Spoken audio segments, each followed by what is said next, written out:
Olá! Estamos começando mais um vlog do projeto Diversificando Leituras. Esse projeto que ficou abandonado, sim. Ele ficou lá em 2022, era pra ter sido finalizado, mas não rolou, né, gente? Vocês sabem que a tal da ressaca no passado, ela acabou com a minha vida, ela me fez repensar um monte de coisa e acabou com vários.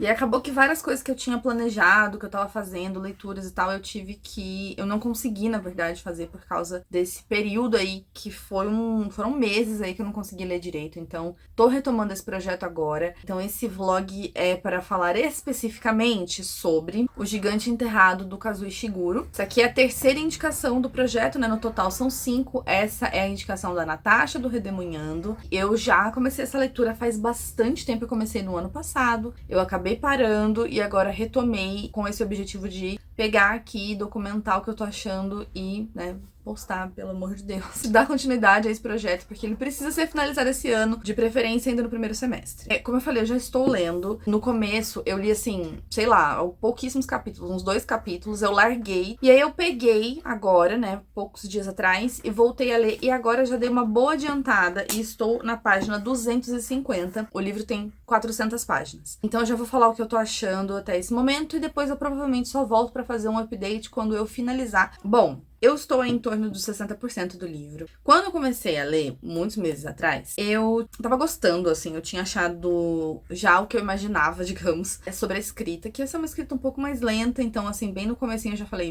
esse livro vai ser um pouco mais lento, um pouco mais, assim, né, não vai ter muita ação, não vai ter muita coisa acontecendo. Parece que vai ser uma leitura que vai demandar bastante tempo pra mim. Então, saber que eu ia encontrar uma boa escrita, porque, afinal de contas, o Kazuo Ishiguro não é ganhador do Nobel a troco de nada, né? Aí eu fui dando continuidade ao livro. O que eu posso dizer até o momento é que, assim, eu tinha uma expectativa, porque eu não li muitos autores japoneses na minha vida, tá? Mas o que eu sei, o que eu já percebi dos autores japoneses, da escrita do Japão, enfim, é que os autores, eles costumam...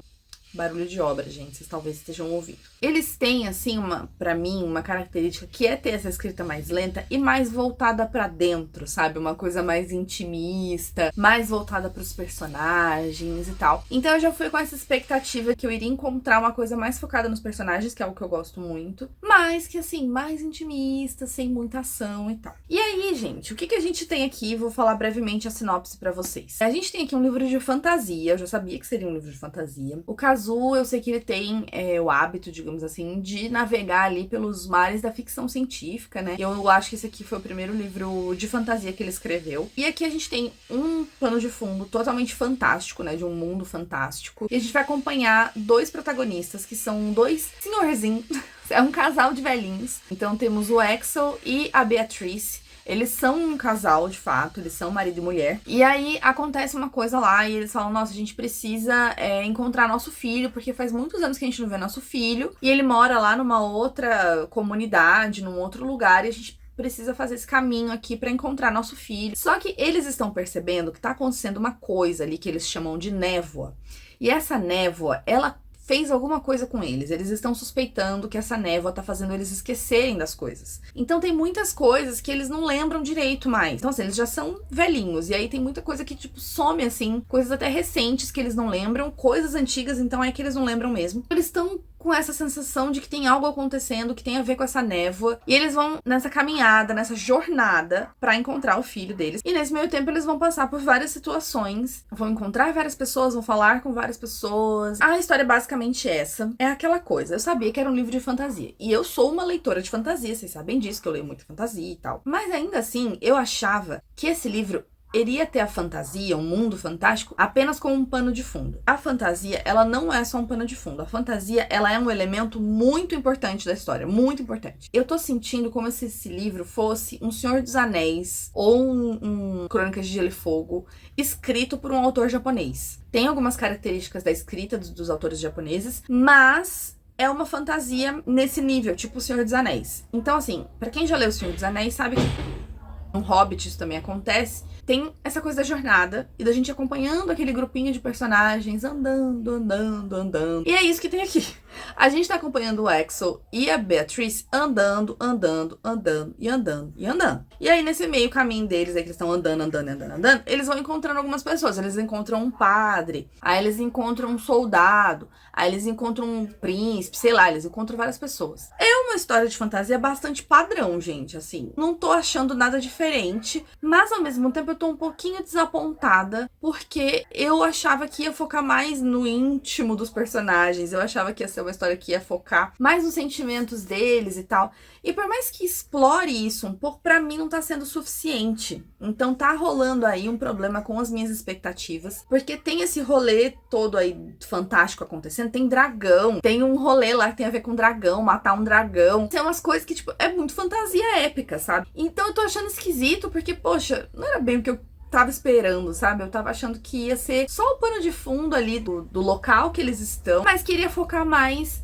nos sentimentos, nessa coisa da perda da memória, por exemplo. Foi uma coisa que foi mais abordada no começo do livro, mas que agora tá ficando um pouquinho de lado. Eles não estão mais falando tanto disso, que parecia que ia ser um ponto central da história, não tá sendo pra mim. Então eu tô um pouco decepcionada nesse sentido. Já li fantasias épicas melhores nesse sentido, como o próprio Tolkien. E eu não tô achando os outros personagens, além do Axel e da Beatrice, eu não tô achando eles muito cativantes. Eu tô achando, assim, meio que qualquer coisa, meio que personagens de fantasia padrão comuns. Não sei, infelizmente esse livro ainda não tá me cativando. Eu espero que daqui pro final as coisas melhorem um pouco. Eu volto pra dar minha opinião final. Eu espero que em breve. Pode não parecer, mas estamos num novo dia. Eu cheguei pra finalizar este vlog direto ao ponto. 3 estrelas, tá? Dei 3 estrelas pra ele. Foi um livro que no final várias coisas passaram pela minha cabeça, gente. Várias coisas. Eu acho que eu já tinha comentado aqui que eu achei que esse livro ele fosse ser mais focado nos personagens, mas na verdade ele tem um foco maior no enredo, né,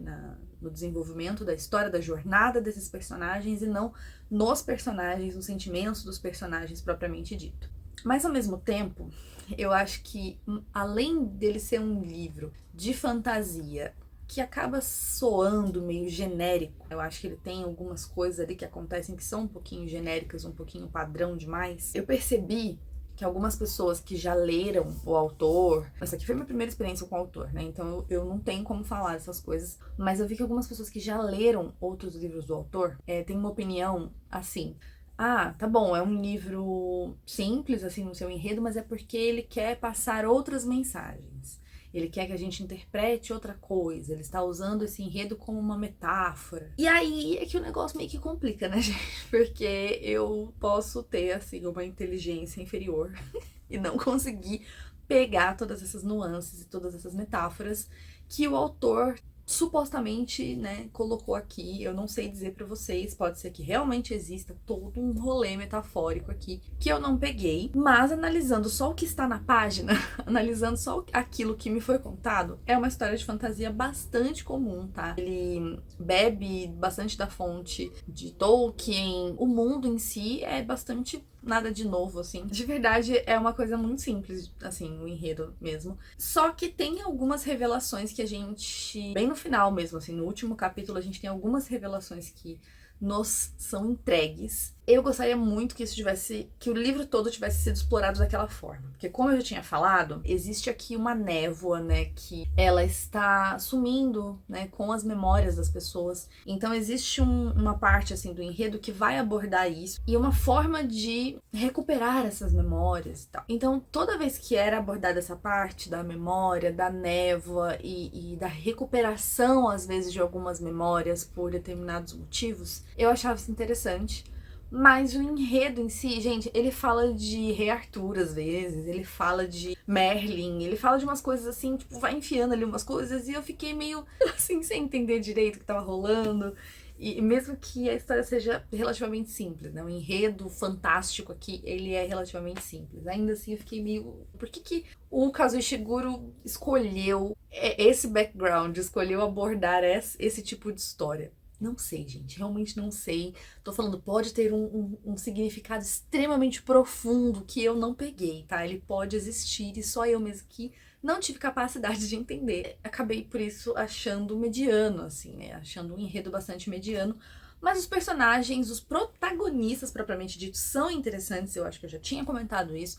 Eles são muito interessantes, é legal acompanhá-los, apesar que eu acho que o Axel às vezes me irritava um pouco, porque ele passa o livro inteiro chamando a Beatriz de princesa. E isso é bonitinho, assim, é fofo, porque eles são velhinhos, então é bonitinho ele chamando ela de princesa, mas chega uma hora que você não aguenta mais, entendeu? Chega uma hora que ele tá, tipo, ele já falou, chamou ela de princesa 50 milhões de vezes, e você tá, tipo, gente, pelo amor de Deus, ele não consegue falar uma frase sem falar a palavra princesa, quando ele se dirige a ela. E tem um ponto muito importante, que esse final, ele não traz respostas, ele é um final praticamente aberto. A gente até tem algumas revelações que dizem respeito mais aos personagens do que ao enredo, mas o enredo, assim, as coisas ficam bastante abertas. A gente não vai ter resposta para um monte de coisa aqui, e eu não acredito que o Kazuo Ishiguro vá trazer essas respostas, porque eu não acho que isso aqui vá ter uma continuação, enfim. E a gente não tem resposta, inclusive, para algumas das atitudes que certos personagens tomam aqui no final. Um certo personagem toma uma atitude que você não consegue saber, você que tem que interpretar por que você acha que ele tomou aquela atitude. Eu tenho a minha visão, eu tenho a minha interpretação do que levou, né, o personagem a fazer aquilo, mas a gente nunca vai saber. Então quem não gosta de final aberto,